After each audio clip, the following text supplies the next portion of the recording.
Hey guys, Disclaimer Magic here, and it's time for another overlooked but awesome card. And this one is definitely overlooked solely because it was only printed in Commander 2014.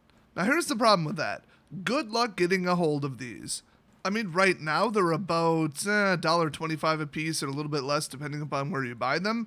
But in a Commander deck, by definition, there's only one copy of them. So you would have to open 4 Commander decks just to get a playset of these. Now, everybody loves when, sealed products that are pre-made decks contain unique cards that have never been seen before, never been printed before. They're not reprints. If it was all reprints, that would be boring. You could just build it yourself. It's probably still a good deal money-wise, but people just don't get as excited about it. So this card was a brand new card in Commander 2014, and that's the only time it was ever printed. Now, here's the problem. Now, Commander 2014, a lot of people seem to think it's legal in Modern because of the year it came out, but that's not true. This actually is only legal in Legacy, Vintage, and Commander. So that is kind of nice, because if this were to take off in Modern, which it's not legal in, oh my gosh, to say that the print run is limited of these cards, there's probably, realistically 1,000 times less copies of this rare than a rare from, we'll say, M14. It might even be 10,000 because, just think about the sheer number of booster packs that are printed for a core set. So luckily right now these cards are only something like $1.50 a piece or $1. They're pretty reasonable. And I always found it funny that they put a rarity symbol on it when they're all printed at the same prevalence. There's 99 unique cards, well, minus lands, in a Commander deck. So to call one rare and one common, not really. So anyway, forget about putting this in Modern, unfortunately, and if it did, it would take off. If it was legal, that would be really bad, because people would really want this. But for now, it's pretty cheap, so I guess that's the silver lining. I just wish they would stop doing this, because if you really wanted the card for your Commander deck, it's a hell of a lot harder to find. At least people do disassemble these decks and sell the singles, because people mostly want the Commander, and they don't want the rest of the deck because they like building their own deck. Welcome to Commander.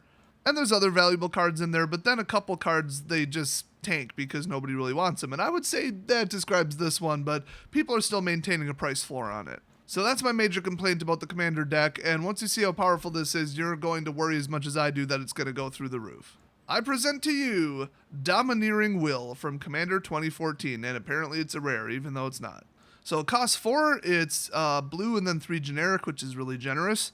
It's an instant, everybody loves that, and target player, so in other words you, gains control of up to 3 target non-attacking creatures until end of turn. Untap those creatures, they block this turn if able. So this sounds really flexible in utility and awesome, and no, it basically does one thing.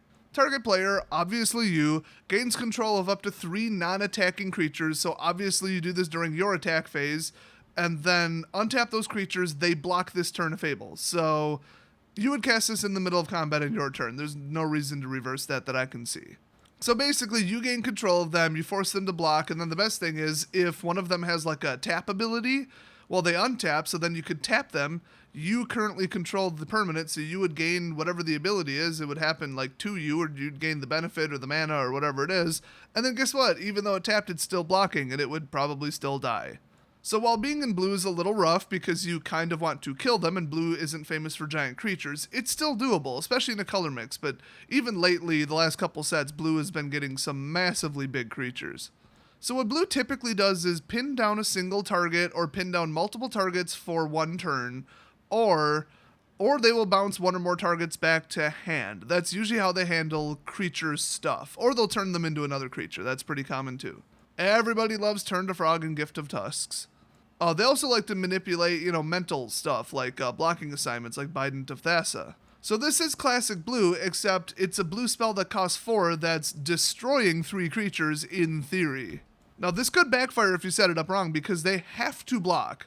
They absolutely have to block. So if you sent one creature that's a 5/5, and now you're being blocked by a 2/2, a 2/2, and a 2/2, you're only going to kill 2 of them and you're going to lose your creatures. So if that's acceptable, hey, go for it.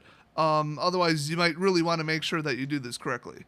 It would be fun to send in Suicide Death Touchers or on Death Trigger people, but that's more of a black thing. But still, a triple kill spell for 4 would honestly be pretty good even in black. You could almost compare this to Killing Wave or some kind of Strive card or something. Compared to those, it's actually pretty low in mana. I think that's because it's not a guaranteed kill, especially in blue. But if you're casting it, it's a guaranteed kill. I mean, you would set it up correctly. So overall, I think this is absolutely fantastic. Would I put it in my white-blue deck that's the don't attack me deck? Well, it's the exact opposite. It's, I don't know, don't block me? Or I don't know. It's just, hey, you're screwed. That's what I would describe it as. Congratulations, you're losing 3 creatures. Woohoo. I mean, it's a little narrow because if you're running flyers, they can't block. So this would not allow them to like block flyers. It says they block this turn if able. So it's still if able. But I would say it's still pretty darn utility. I would definitely put this in a blue deck just to screw with your opponent. Because you could force them to block with some little, 1/1 4-cost wizard that has some horrific ability that they don't even really consider it a creature and they'd never use it in combat. It's basically an enchantment or artifact sitting there just using the ability or the triggered abilities. So this would get rid of them, and that's really important. So yeah, I would absolutely definitely put this in just about any blue commander deck. So hopefully you guys found this very interesting. If you didn't look card by card through all of the Commander 2014 decks, you probably overlooked this one because, who looks at those? I don't. So if this flew under your radar, go pick it up for about 99 cents on eBay, and I will see you guys next video.